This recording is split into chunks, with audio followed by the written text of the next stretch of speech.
పశ్చిమ గోదావరి జిల్లా పాలకొల్లులో వైసీపీ అభ్యర్థిగా గుడాల శ్రీహరి గోపాలరావు నామినేషన్ దాఖలు చేశారు.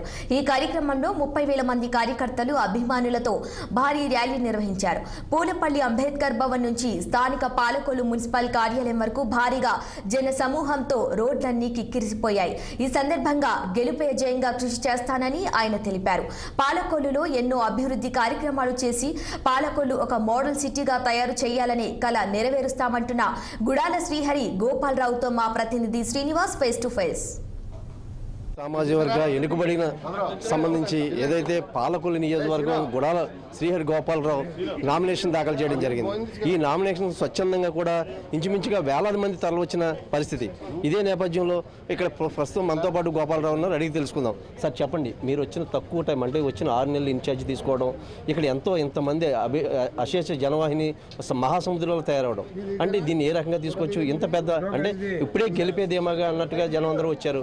ఇది నిజమవుతుందంటారా? విజయం తథ్యమవుతుందంటారా?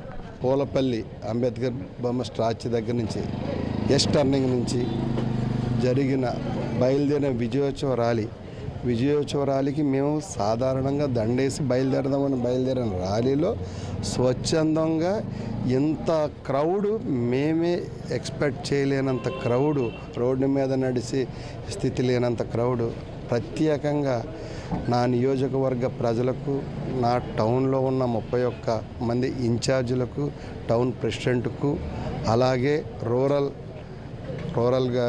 కన్వీనర్ మండల కన్వీనర్కు, రూరల్ మండల అధ్యక్షులు, రూరల్ మండల సర్పంచులు, రూరల్ మండల వివిధ పదవుల్లో ఉన్న ప్రతి ఒక్క నాయకుడికి కూడా నేను ఎంత చెప్పినా రుణం తీరనంత నాకు శిరస్సు ఉంచి నేను ప్రత్యేకంగా నమస్కారాలు తెలియజేస్తున్నాను. అలాగే ఎలమంచిలి మండల కన్వీనర్కి, అలాగే ఎలమంచిలి మండల సర్పంచుల సాంబ్ర అధ్యక్షులకు, అలాగే గ్రామ అధ్యక్షులకు, అలాగే ఎంపీపీలకు, అలాగే ఎంపీటీసీలకు, అలాగే వివిధ పదవుల్లో ఉన్న సొసైటీ చైర్మన్లకు, ప్రతి ఒక్కరికి, స్టేట్ పదవులు, జిల్లా పదవులు, ప్రతి ఒక్కరికి కూడా ఎంత చెప్పినా వాళ్ళకి అంటే ఎంత చెప్పాలి అనేదానికి ఈ ఎండను సైతం లెక్క చేయకోకుండా పార్టీ కోసం, పార్టీకి విధేయులై పార్టీ కోసం పనిచేసిన గొప్ప శక్తులు మేము కాదు, శక్తులు నా కార్యకర్తలు, నా వైఎస్ఆర్ కుటుంబ సభ్యులు, ప్రజలే నా దేవుళ్ళు. ప్రజలకి ఎప్పుడు కష్టం వచ్చినా నేను ముందుంటానని చెప్పేసి నా కార్యకర్తలకు, నాయకులకు ప్రత్యేకంగా ధన్యవాదాలు తెలియజేసి, అంటే ఇంకా వాళ్ళని తలుసుకుంటే నాకు మనసు ఉద్వేగంతో ఉప్పొంగిపోతూ మన ఆనంద బాష్పాలు వచ్చేంత పరిస్థితిలో నేను ఈరోజు నామినేషన్ అయిన తర్వాత నాకున్న ఆనందానికి ఇంకా అవధులు లేవని చెప్పేసి నేను పాలకొల్లు నియోజకవర్గ ప్రజలందరికీ ఏదైతే పాలకొల్లు టీడీపీ కంచుకోట, దీన్ని పగలగొట్టాలంటే కంపల్సరీగా చాలా కష్టతరం అంటున్నారు. కానీ ఇక్కడ చూస్తే మాత్రం దానికి ఆపోజిట్ భిన్నంగా ఉంది. ఇది సాధ్యమంటారా?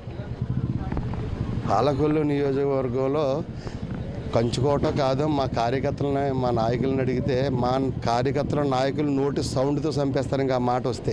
ఎందుకంటే అంత పటిష్టంగా, అంత స్ట్రాంగ్గా మా వైఎస్ఆర్ కుటుంబ సభ్యులు ఉన్నారు. ఎట్టి పరిస్థితుల్లో రెండో మాట రానివ్వరు. అవసరమైతే రాత్రింబవళ్ళు నిద్రాహారాలు మాని కష్టపడి మా నియోజకవర్గ కార్యకర్తలందరూ కూడా గ్రామ స్థాయిలో బలోపేతం చేసుకుని, అలాగే మండల స్థాయిలో బలోపేతం చేసుకుని, నియోజకవర్గ స్థాయిలో వారే కలుపుకుని, వారి బాధ్యతగా తీసుకుని ఈ నియోజకవర్గంలో అత్యంత మెజారిటీతో గెలిపించే బాధ్యత నా నియోజకవర్గ కార్యకర్తలది, అలాగే సీనియర్ నాయకులది, వారిదే బాధ్యత అని నేను చెప్తున్నాను. కెమెరామెన్ ఆదిత్యతో శ్రీనివాస్, 6 టీవీ, పశ్చిమ గోదావరి జిల్లా.